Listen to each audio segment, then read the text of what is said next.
Hello and welcome to Eco Girl in a Modern World. My name is Shelley and my channel is dedicated to talking about how to be environmentally friendly in a modern context.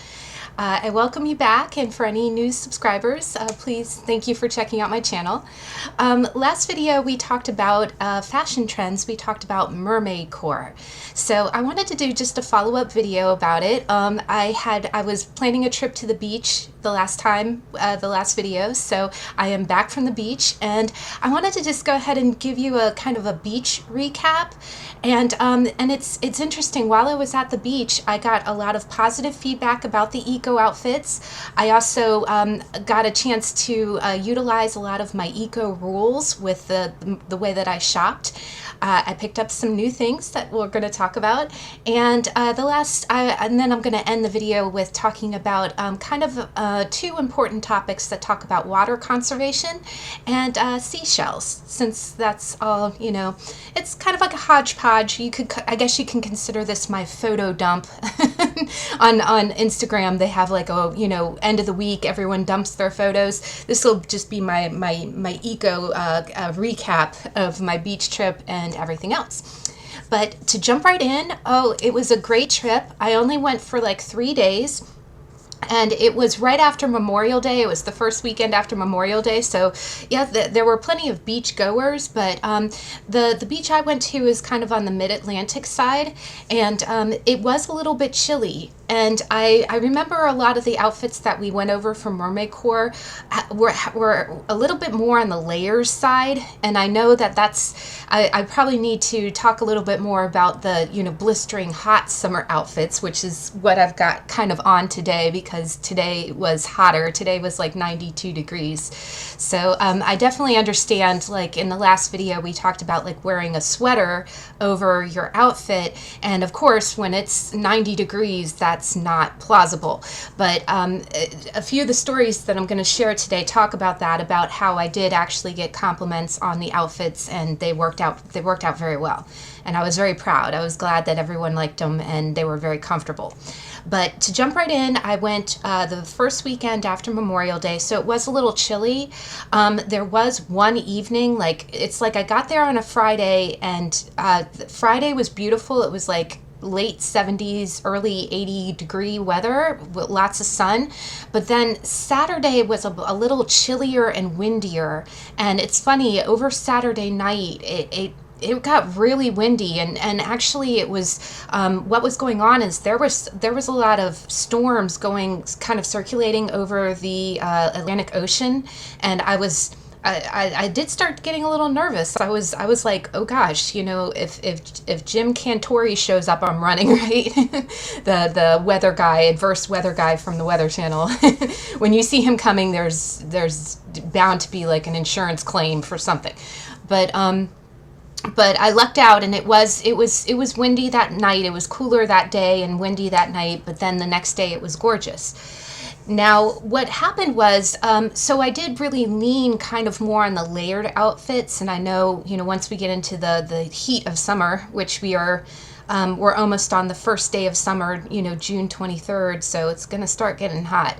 But the layered outfits worked really well. The first day I actually, you know, and I know this sounds kind of stupid, I had actually forgotten to bring so many pairs of shorts. Like I had looked at the weather and I knew it was going to be on the cooler side. So I did utilize my jeans a lot more. I utilized the striped shirt. One other outfit that was really, really good. So like the first day I wore kind of just like one of these you know, linen cotton, you know, tank tops, and then I would throw my net sweater over it. And guys, I actually got a lot of compliments, and one of the most flattering compliments, I got complimented 3 times on my sweater, and the one that really hit home for me was I was going into a surf shop, you know, where they sell surfboards and, you know, swimsuits, and the beach I went to is a surf beach, so that's, you know, that says something. But the surfer girl who worked the counter, who, you know, was in full surf garb, like she's working and then going out to surf, like the way that we all dream of spending our summer vacation. But she complimented, she goes, I love your sweater, God, that's perfect. You just come in and, you know, throw it on. So And I've seen it a lot in advertising too. When I walk around, I'm seeing a lot more of that as just kind of a layering technique. That, and of course in the summertime, even when it's blistering hot, if you go inside of a store or inside of a restaurant, you know that a lot of times they have the AC set on Arctic, and you get really, the air conditioning will be cranking and you'll get real cold. So you can always kind of bring it in and just as a carrying piece, if you're out during the day, it's just tank tops. But then when you need that extra layer, you have it, and it's very light and easy to carry. The other outfit that I really utilized was the dress. Oh gosh, the striped dress. That came in wonderful. And the most beautiful thing is that's so easy to put on. Like, it's so low maintenance. Mine just kind of buttoned down the front. You just kind of throw it on, button it up, throw on your flip-flops and go. And I felt like a total nerd for this one because, of course, I'm older, so I'm not going to be as trendy as the youngins, the young folks.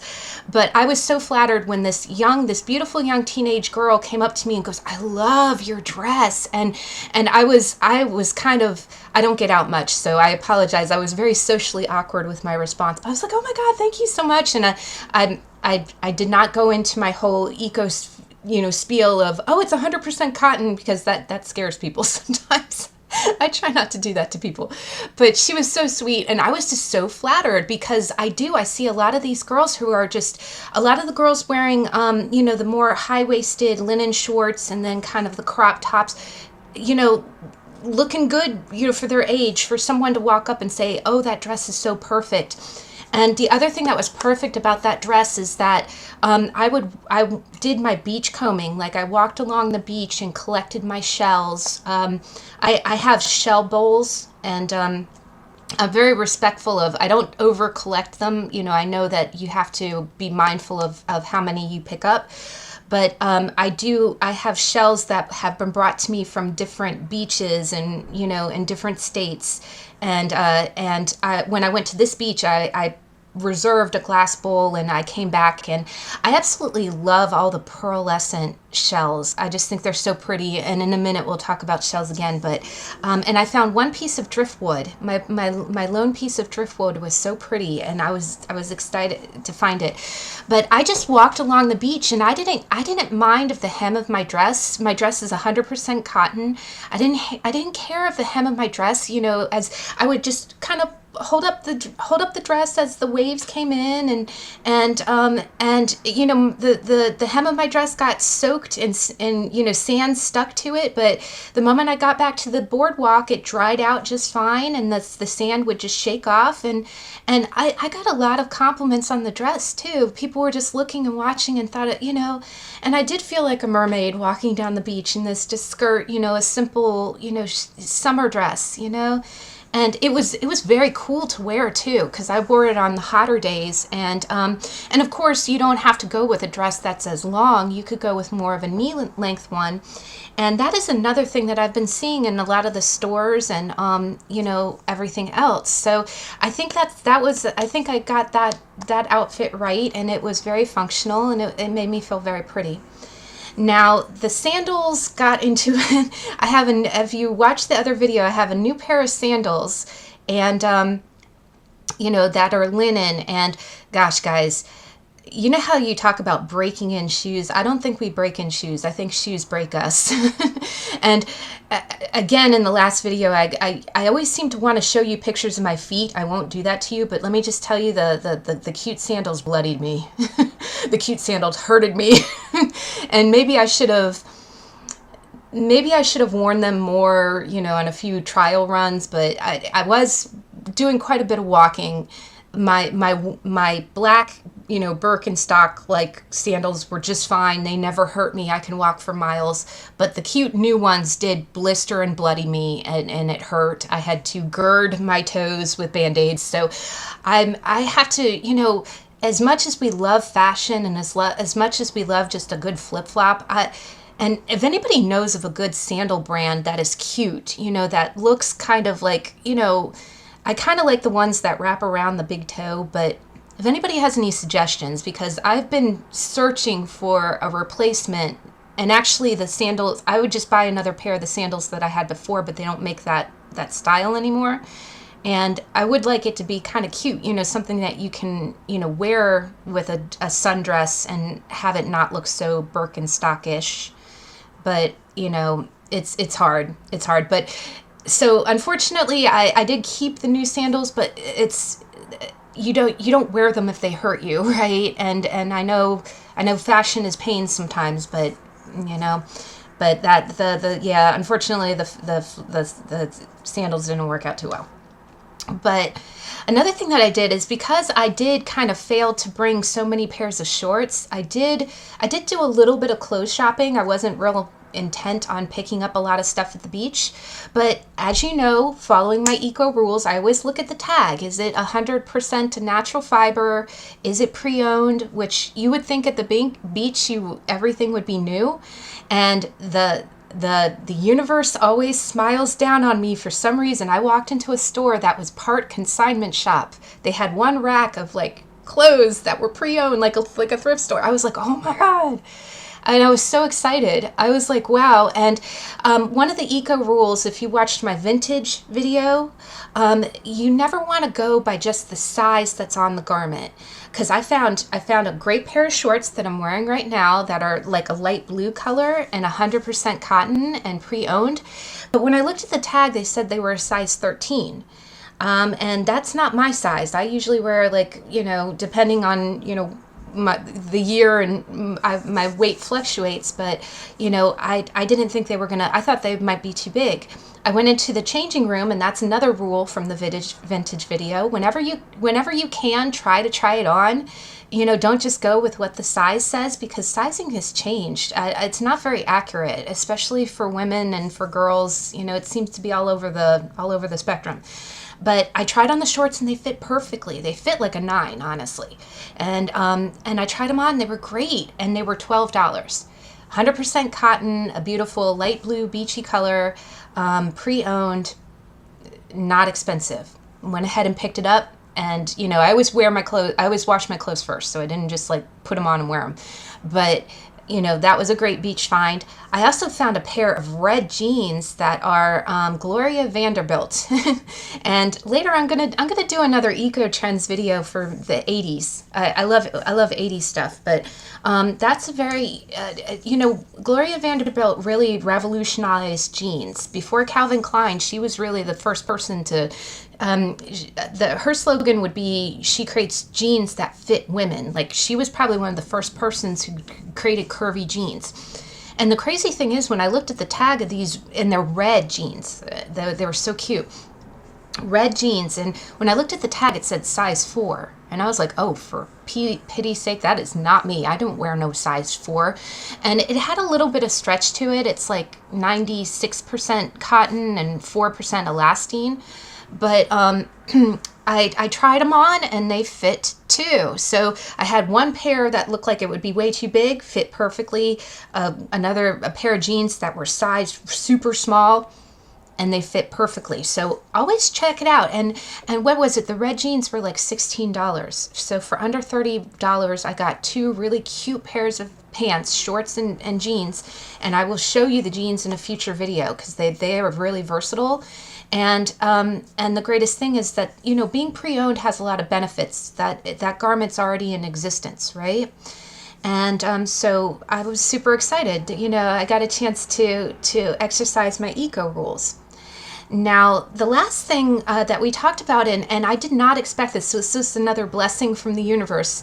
In the last video, I talked about accessories, and I didn't get a chance to wear the tube top. I really wanted to, but I am going to be wearing it throughout the summer. It'll get worn. But when I talked about the tube top last time, I talked about how it would look great with a little choker with a pearl. And guess what I found at the beach, guys? This thing is so perfect. On Saturday, it was very rainy and cold. If you remember, that storm was blowing through.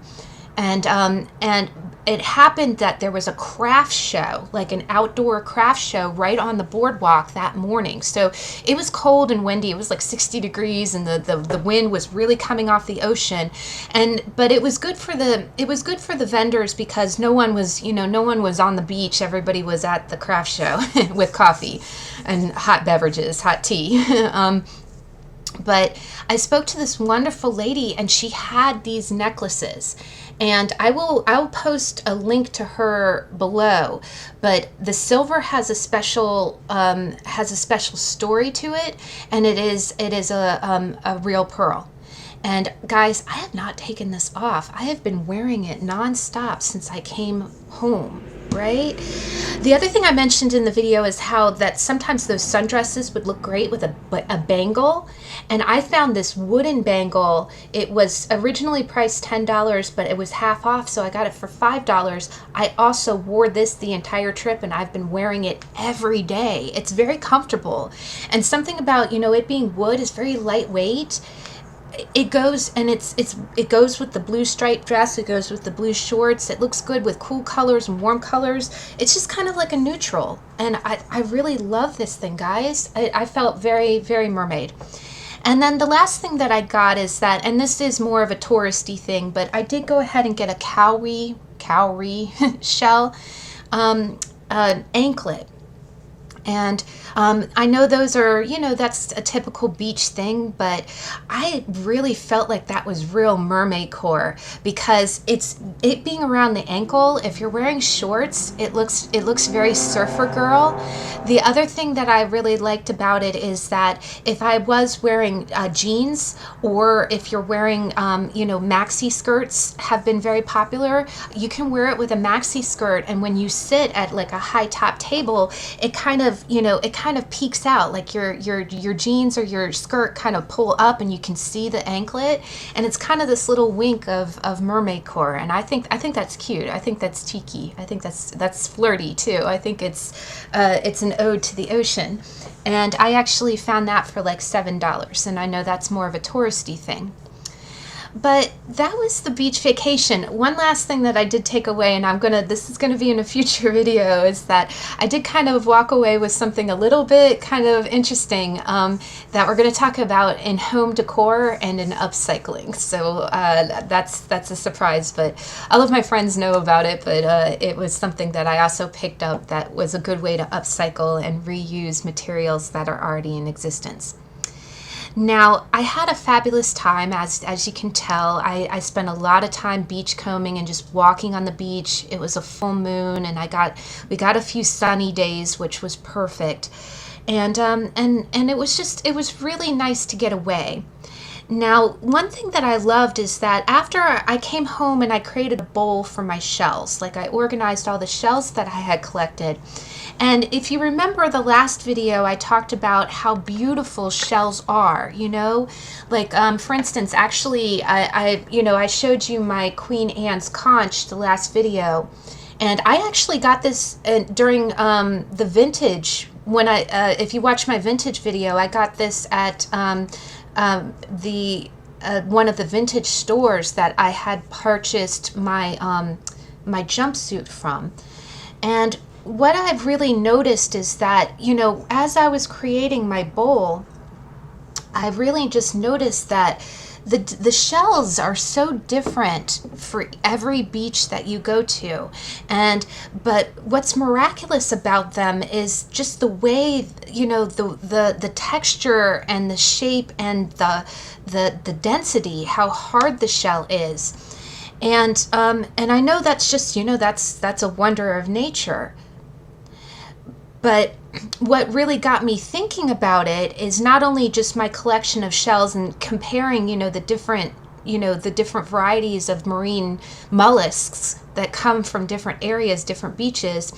The other thing that got me thinking about it is when we were talking last video in MermaidCore, we talked a lot about sequins. How sequins, are not only labor intensive, it's kind of unfair labor practices. When you have people sewing. The other thing is sequins are also plastic, so it's not real eco-friendly. And one of the pictures that I had actually posted in the MermaidCore showed a skirt that did have sequins, but when you look at it, I was trying to figure out, there is a natural type of shell that was used a lot in the 70s, and I finally figured out the name. It was used a lot for lampshades and necklaces, but it's called Windowpane oyster, and it's called Capiz, Capiz. And Windowpane oyster is actually the shell of a mollusk, and it's very iridescent. And one of the pictures for one of the fashion things I saw looked a lot like that type of shell. Now, you know, it's funny, since I've gotten back, I've seen all sorts of advertisements for the different fashion, like, you know, exactly like we talked about last time. There are definitely fashion stores out there that are doing the non-eco-friendly MermaidCore. Like, I hate to knock it. I do love their purses, but Kate Spade was showing like seashells shaped purses and stuff. And again, just like we mentioned, that might be a little too kitsch. It might be a little too niche, for it to be interchangeable. Are you going to go into work with a big clamshell purse? More power to you if you do. But the other thing is that I did also see a lot of advertisements that were moving more towards natural fibers. Like, I went to the mall the other day, and at Torrid, I saw that they had a linen collection. And then there was another store that's called Cotton On, and I saw a lot of the knits that we're talking about, right? I just think it's lovely. And everything in there is almost 100% cotton. So I think we're going in the right direction. I did also see other houses that really emphasize more linen and silk and cotton for summer. And, just like we talked about, it's so nice to see. Maybe it's because I search for those images. Maybe, again, the algorithms may be catering to what I'm searching for, but I feel like it's going in a positive direction. I've seen a lot more of these more eco-friendly lines. Now, but when it comes to things like sequins, if you really are a diehard where you're like, I want beading on my dress, right? And a few of these advertisements I saw, like what was it? Was it Ann Taylor? I saw one of those head to toe glitter dresses, and I'm like, oh God, it's what we want to avoid, but of course it's out there. And if you've got a formal event where you don't want to just look normal. Now, what brings us back to the Capiz shell is because in the 70s, a lot of times in the 70s, there were lampshades made of Capiz, and it's called Windowpane oyster. And what it is it's the shell of a mollusk, like a clam, that can be flattened and cut, and it can be used as sequins. And the thing is, it is a natural fiber. That's the, Windowpane oyster is the shell of it's a shell. So, that is biodegradable, it's of a natural fiber. So the chances of it going back and not just, sitting in a landfill when you throw it away is less, right? So, that was, if you did find like a dress, and it would probably be more couture. So the reason that I discourage you even going for the beading is because, again, the moment that one falls off, you have to be careful to mend it. It's hard to launder, which, makes it difficult to, basically any garment that's going to be high maintenance is going to deter you from wearing it, or wearing it as often. And our goal is to wear something 30 times. So it's not impossible to do, to use natural fibers. There are natural fibers in existence, but of course the other consideration is that labor practices are pretty unfair. If that amount of sewing and beading, if you're not paying a lot of money for that, then it's probably unfair labor, and it's contributing to the problem more than the solution. Now, one other thing I wanted to mention with Capiz is that it does, Capiz is a really, what brought my attention to it was that I remember in the 70s how many lampshades we have, right? And like we mentioned in my fast fashion video, we have an explosion of population now. So if if Capiz shells become the popular beading trend, then the mass production of it can get overproduced, and that can exploit the animal.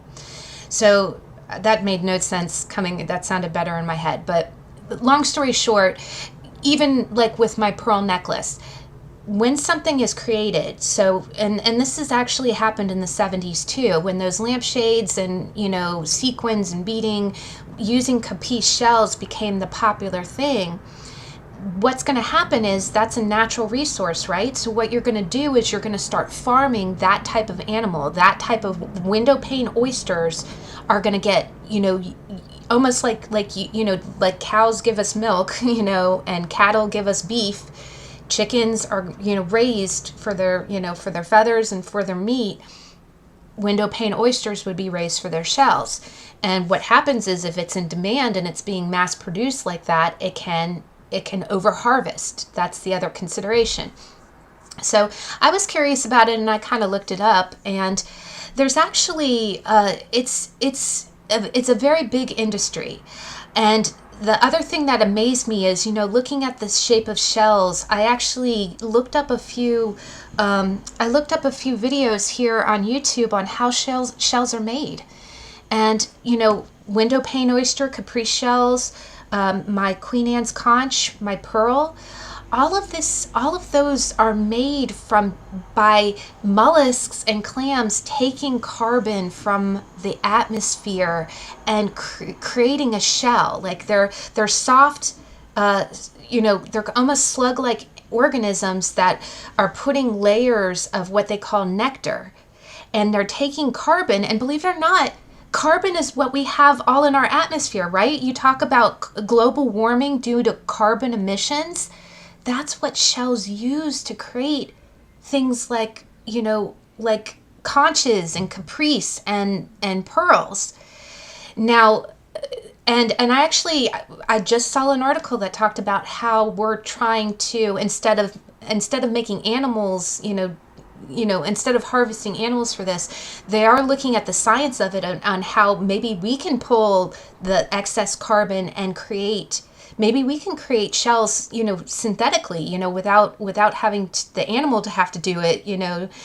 Maybe there's a way that we can imitate the way that shells are made and have that be our beading, right? You know, if we could synthetically create Capiz shells, and it would be a win-win because it would be pulling carbon from the atmosphere.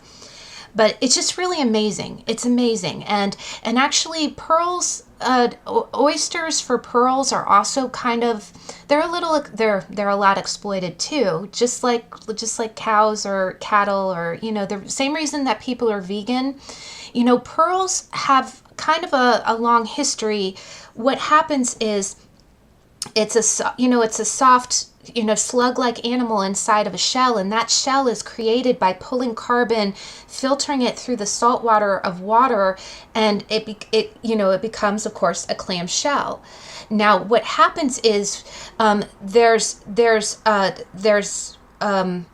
nectar, there's a blast of the same fiber that the animal uses to create their shell, is what kind of explodes out of the clam anytime debris gets inside, like just, you know, like a grain of sand, or if an invader gets inside of the shell explodes with it almost kind of coughs up more of that, you know, carbon nectar.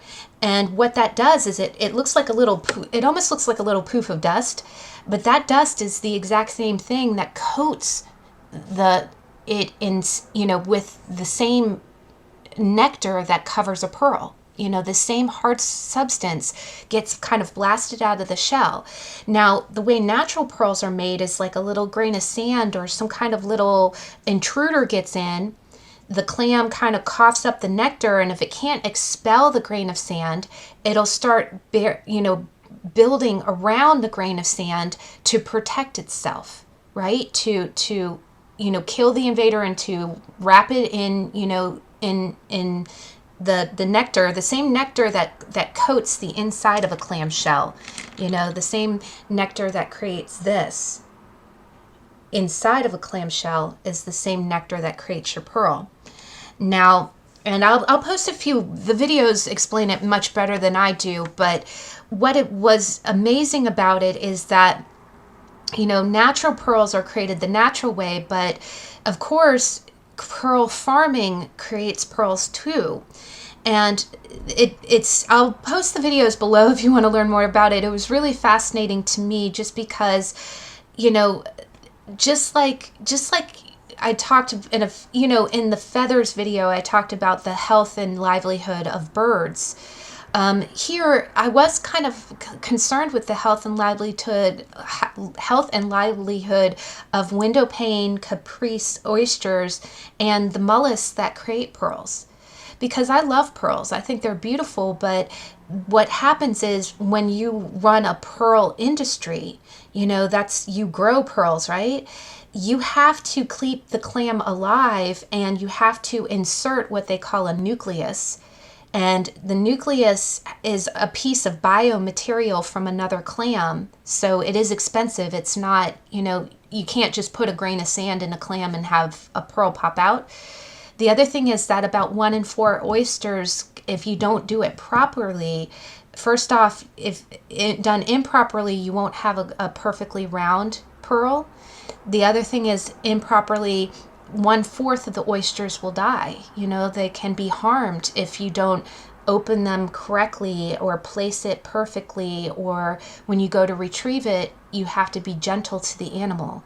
The other thing is that the animals are not just laying on the bottom of the ocean. When it's an industry, they're hung in kind of racks. So it's not like they have a completely free life. Not that they would know any differently, but it's a big operation. And when I got my little pearl necklace, I love it so much, and it's actually imperfect. It has kind of a flat side. It makes it real easy to lay on my neck. But I was thinking about this watching these videos. The other reason was that why different pearls are different colors. There are black pearls, there are pink pearls. And the black pearls are Tahitian pearls. And they're black because the inside of the clam is that color, and they can be purple, and they can be blue, and it's this beautiful array, and all of it is natural fibers, right? So I was just thinking that, because we were talking about sequins and how you want to avoid beading, you want natural fibers. So I just wanted to answer the question. Yes, the beading that you see on a dress can absolutely be natural fibers. You can have them be shells. But of course, when I hold my pearl, I hope my oyster is still alive out there. A lot of, again, it seems like 1/4, it's like 1/2, 1/2, 1/2. When the nucleus is put in, 1/2 of the oysters could die. When they go to harvest it, 1/4 of the oysters could die. So it's like, we want natural solutions to, things like fashion and things like jewelry, but I would not want to contribute to any harm to anything. One other thing that I learned while watching these videos, which was really informative, there's actually an artist named who does oil paintings on Capiz. Like he uses Capiz Windowpane oyster shells.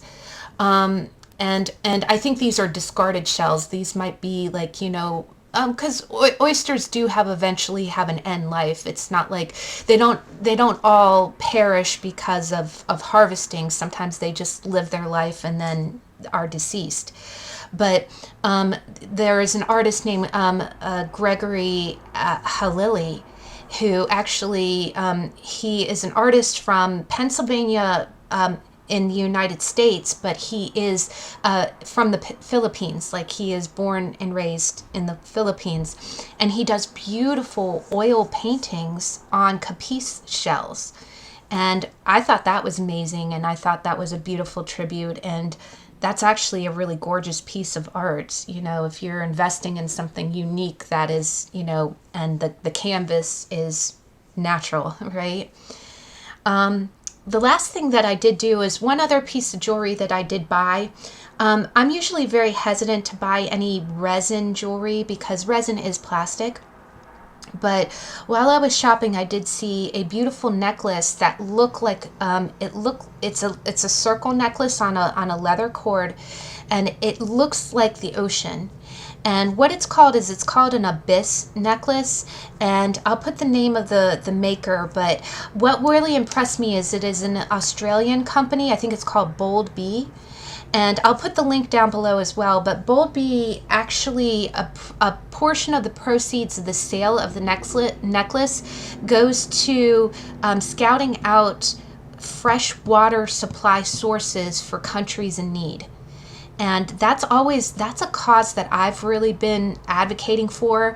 I know Heifer International has it where if you pay like $750 annually, they do the same thing. They create, you know, like freshwater sources. And that does really play into fashion, because just like we talk about with landfills, you know, water is not, you know, fresh drinking water is a precious thing. I'll post a video down below. Honestly, they're talking about, you know, once all fresh water is gone, freshwater or drinking water will become the next oil, the next gas, because that's how precious it is for obvious reasons. So we don't want landfills, you know, leaking chemicals into water supplies. And it's a beautiful necklace, and I actually got 2 compliments on that. I had one friend say, hey, where did you get that? That's a great cause. And then I was just, when I got back from the beach, I was walking around and someone, a person noticed it, and I told them about how it helps, you know, find water. And that the person said the most amazing thing. He goes, yes, water is life. Guys, water is life, right? So of course, you know, the non, you know, trinket way of doing it would just be to find a good place, you know, a good non-profit that guarantees that. So I know like Heifer International has programs like that. But if you do want to have pretty jewelry, and they have earrings and other things like that, a proceeds of the sale of the jewelry does go to finding clean water sources for people in need. And I just thought that was a great cause, and it's a pretty necklace, so I got some pretty jewelry out of it. But wow, guys, so that was my trip. I had a really good time. It was very relaxing. It was a full moon, so I got to just walk along the beach and see the ocean, and it was definitely worth it. And now that I'm back with, you know, new pairs of shorts, and I'm gonna be wearing my beachy girl stuff. I swear, guys, the necklace, the anklet, and the bangle, I have been living in this for like 7 days. I think I'm probably going to be wearing them all summer long, hopefully beyond that. But definitely, if you're interested in anything, I don't have a link for the bangle, but everything else I can do a link down below.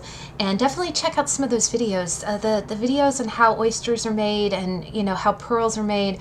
Fascinating stuff. Definitely MermaidCore. But I hope everyone's having a good start to their summer, and I'll see you in the next video. Bye.